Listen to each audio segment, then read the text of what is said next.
Gather round, gather round. Ladies and gentlemen, please turn your attention to the center of the stage, where I'd like to introduce to you the one, the only, the incomparable. And welcome to Austin James Unleashed. I am Austin James, and thank you for watching. Remember to like and subscribe. We have a lot of great episodes coming up. It's sponsored by Go Roof. We want to thank the folks at Go Roof for everything that they do. And also, I want to give a shout out to my very good friend Kevin White with Mach 10 Media, putting this great podcast together with some fantastic guests, like the guy that's sitting across from me, Mr. Jacques Doucet. He is sports director at WAFB Channel 9 in Baton Rouge, and you have been there for quite some time. Steve Schneider said, okay, I'm going to pass the baton. Yeah, I like to joke. Well, I just made 23 years. Wow. So I joked that I started when I was 15. I do the same thing. I started when I was 24, I think, 2001. So yeah, I just made 23 years. Steve was amazing to work with for over 2 decades, was first-class boss, was set the example for really doing what you're supposed to do in terms of the community and servicing the community and not trying to become a personality or not trying to become a star.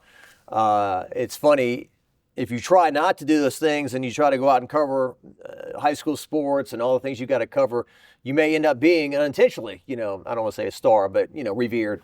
And it was great to work with him for many years. And this is, really, I think we're market 90 or something like that. But really, I mean, how many more markets are better than Baton Rouge to cover sports? I can't think of many. Well, sports and politics. Yeah. 2 top things in Louisiana. And you've been covering it for a long time, as you mentioned. You're from the Lafayette area. I grew up my whole life. I've been in Louisiana. Milton, is it? I grew up in a little place called Milton, outside of Lafayette. Maurice is right down the road. That's where my parents still live. Maurice was infamous for being the biggest speed trap, perhaps, in Louisiana. Have you gotten caught? I definitely, I think everyone's gotten pulled over. But, after the age of 14, 15, when you come into Maurice, you better hit the brakes. I think it was like a village when I was growing up, like 200 people, but like 3 or 4 bars. The world famous city bars in Maurice. Hebert's Meat Market, the first ever Hebert's Meat Market's in Maurice as well. A lot of jockeys, horse jockeys were in that area. DeSarmo, I can't think of the first name. DeSarmo, who rode Big Brown when they were going for the Triple Crown in 2008. A lot of jockeys are from Maurice. In that area, yeah. No kidding. I didn't walk in here today thinking about jockeys and be able to talk about that. But yeah. It is true. There's a lot of them from around that Lafayette area. Now, you ventured out to Baton Rouge and you got on board with Channel 9, doing a lot of sports. Was it real difficult getting into the market and covering sports? And I know you did it in Lafayette, obviously. You had a real good breeding ground there, but then Channel 9 comes calling and boom, you're in the sports capital of the state. Well, I interned at TV 10 in Lafayette in college. They were Mike Roebuck was the sports director. Phil Aldridge was the number 2 guy. Dee Stanley was the news director. That's back when they had Hoyt Harris and Blue Rolfus and Rob Perillo doing the weather. I mean, it was really a powerful team. And I kind of learned the meat and potatoes of television. Everyone goes into it thinking it's one thing. You learn it's another. You think about, I'm going to go in and I'm going to be on TV and I'm going to be a star. And then you learn, I'll spend the whole day shooting my own video, editing my own video, typing my own scripts, running around on deadline, all those different things. And then out of college, I spent 2 years at a small station called KLAX in Alexandria. Mm-hmm. And then I was, when Victor Howell left Channel 9, I'm sure there was like 300 or more people that applied for the job. I remember on the resume tape, I just decided to leave it in. We had opened up a newscast one day. My tie was crooked, and I looked at I said, is my tie crooked? I guess it is a little bit. Oh, well. And a little joke. And Vicki Zimmerman, the news director at the time, that caught her attention.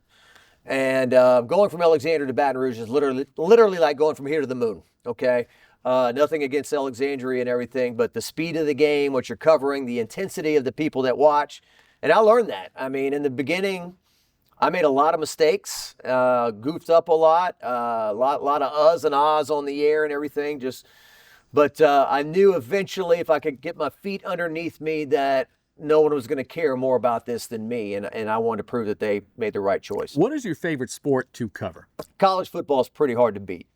It's hard to beat going to a small college town on a beautiful October fall day to a stadium that's 80, 90, 100,000 people, and the band marches into the stadium, and you got the cheerleaders, and you got the student section, you got the tailgating and all that, and then an SEC football game when LSU's playing at Jordan-Hare Stadium or the Swamp in Gainesville or Tuscaloosa or obviously Tiger Stadium in Baton Rouge. That's hard to beat. And because you play so few games, every game is life and death, right? To an extent. So it's hard to beat that, but they're all great. I mean, every sport has its own. Some people, they say LSU baseball is the best thing that they enjoy watching. Gymnastics, all of a sudden, now winning a national title and the success they've had. People have been packing that place, over 12,000 this year. So everything around here is pretty popular. What do you think about a new arena they're talking about for LSU? Possibly for the basketball, the basketball arena, or for female sports and whatnot. Well, as somebody who loves music and keeps up with it, we have become a flyover city between Lafayette and New Orleans in terms of the musical acts we get. I always thought it was almost like a knife in us when they had the Bayou Country Superfest all these years, and they always said, next year we're going to get Garth Brooks. Okay, I think we can get Garth Brooks next year. And then he'd play like 4 shows down the road at the Cajun Dome, or then 4 shows down the road at the New Orleans Arena. Nothing against the River Center, which is a great venue and everything, but it's less than 10,000. And so I think they need a music venue that seats over 10,000, 12,000. I wasn't around Austin. I've heard the stories of being able to go to the PMAC and see Elton John or Van Halen in their prime, or the Police, or whoever it was. Garth Brooks played there, yeah. Garth Brooks. Yeah. I mean, how cool for the students, right, to be walking around on campus and be, oh, tonight I could go see Fleetwood Mac back in the day, or whoever, Katy Perry, or whoever, is playing these days. How cool would that be? So I'm wondering how long it'll take. I'm hearing 5 years. Kim Mulkey has said, I'll be on the beach by the time that thing's built. I'll be retired. You can't put the cart before the horse. That'd be like... Hey guys, it was a pleasure serving you. But we didn't even order yet. Huh. Never sign a contract with a roofer before he gets on your roof. Call Go Roof instead. We offer a free, no-obligation inspection. A beautiful roof every shingle time. Bobby, goes in the front. Go Roof. But I have seen it like Columbia, South Carolina, for example. Last year when LSU women's basketball played over there, huge game. They were both undefeated. They played on Super Bowl Sunday. I wasn't even thinking about what was going on. I saw a lot of people with Journey shirts. I'm like, what's going on? Well, on Friday at the same arena, Journey played a concert, and then they had a women's basketball game that was huge on Sunday. So that's the kind of stuff I guess we're talking about could happen here. What about the latest changes in college sports? It seems it's almost semi-pro now. Yeah, you don't want to be old man and say, well, back in my day, and what it used to be. But I just feel like after years of no changes, we just made so many so quickly. And I don't know, our heads are kind of spinning. I do think that if Tyrann Mathieu or Joe Burrow or Leonard Fournette or wherever the LSU football star is, and they've got their jersey in the Tiger gift shop and people are buying it, then they should probably get a percentage of that. And I think that's fair. Obviously, they, should be able to not worry about their food, their meals and all that stuff. Now, what becomes a problem is when it goes into extortion.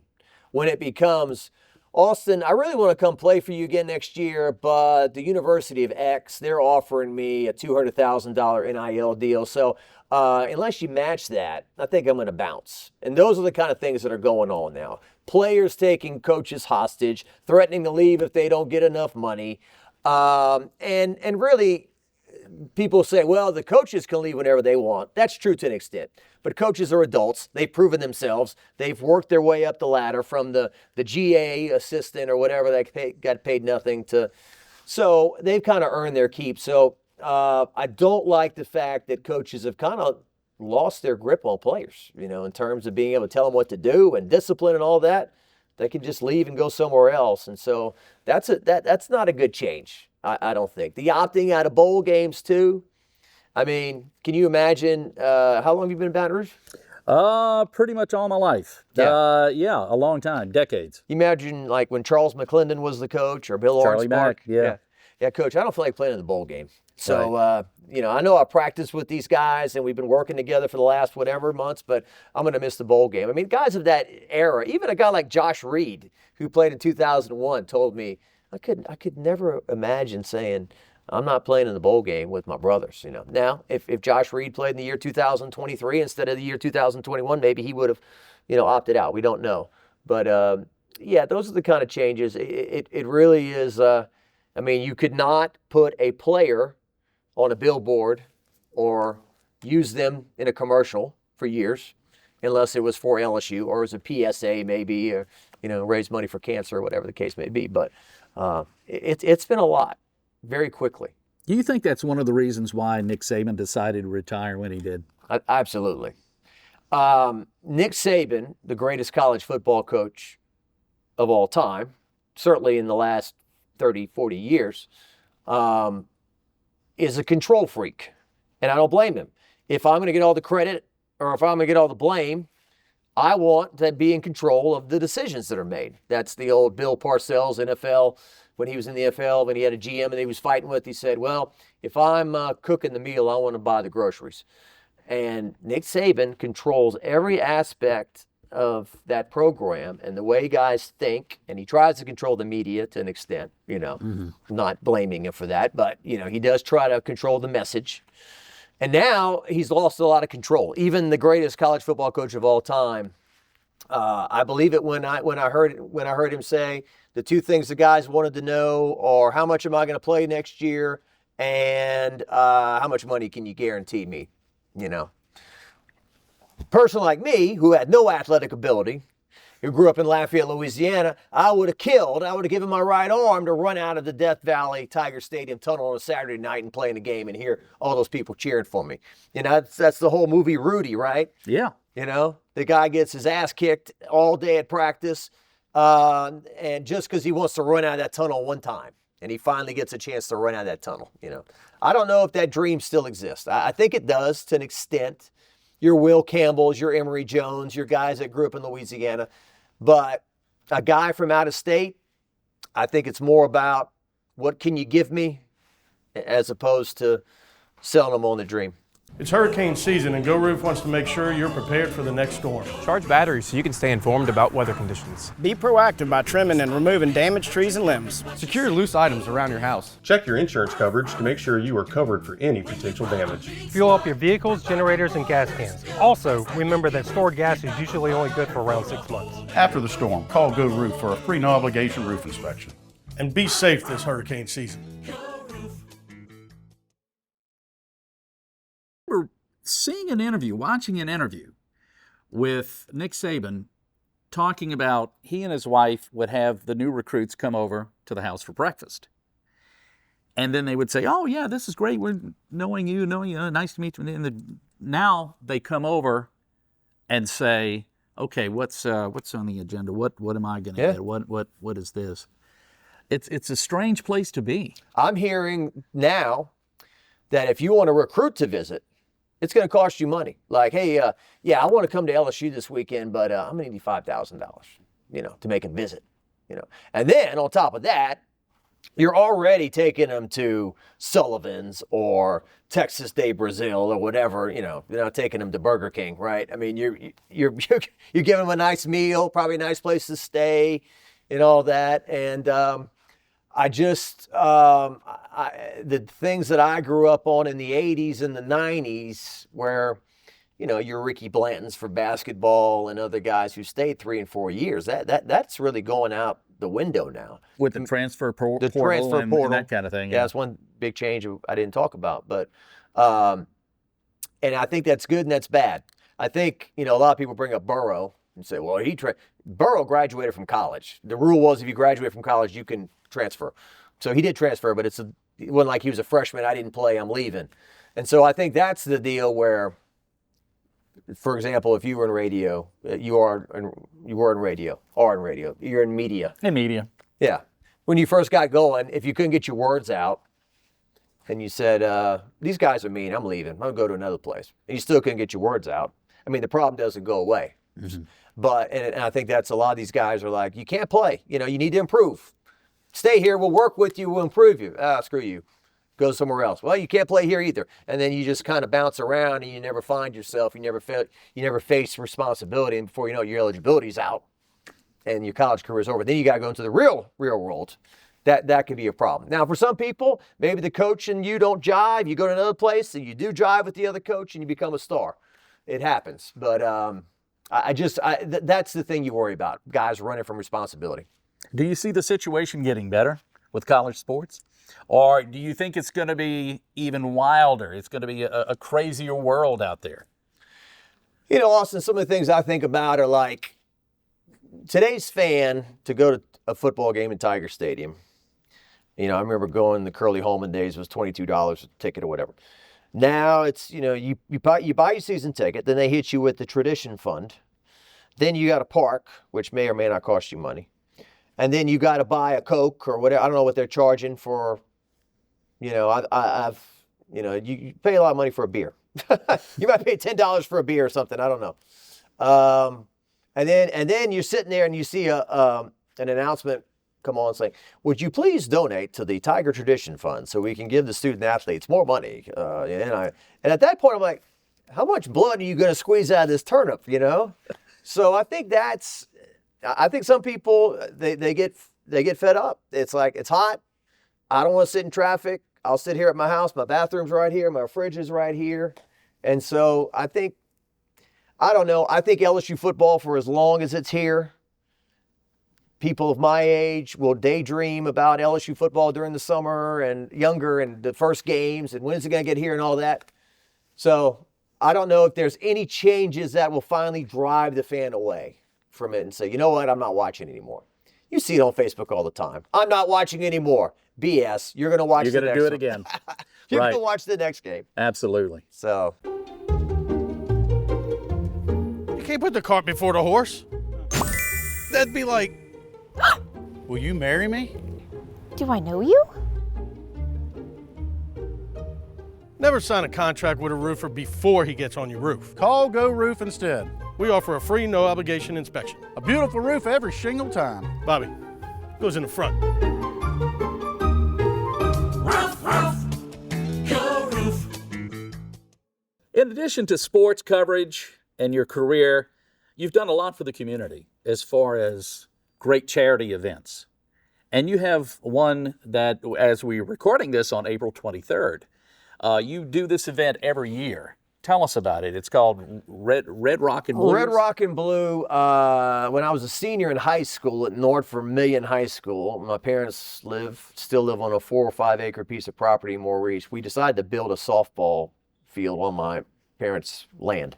It was right after the Kevin Costner movie, Field of Dreams. If you build it, they will come. So we kind of built a makeshift softball field with some chicken wire and blah, blah, blah. We even had I went to a few of the local businesses and got them to put a sign, like a company sign up. I had one of Beavis and Butthead out on the outfield. Great way to advertise a softball game. Softball. And Butthead. Just go ahead and hit the ball. Yeah. Pitch the ball, Beavis. So I had that on the wall. So anyway, we started a softball tournament, 3 teams my senior year. And then every year we would do the tournament as a reunion of friends.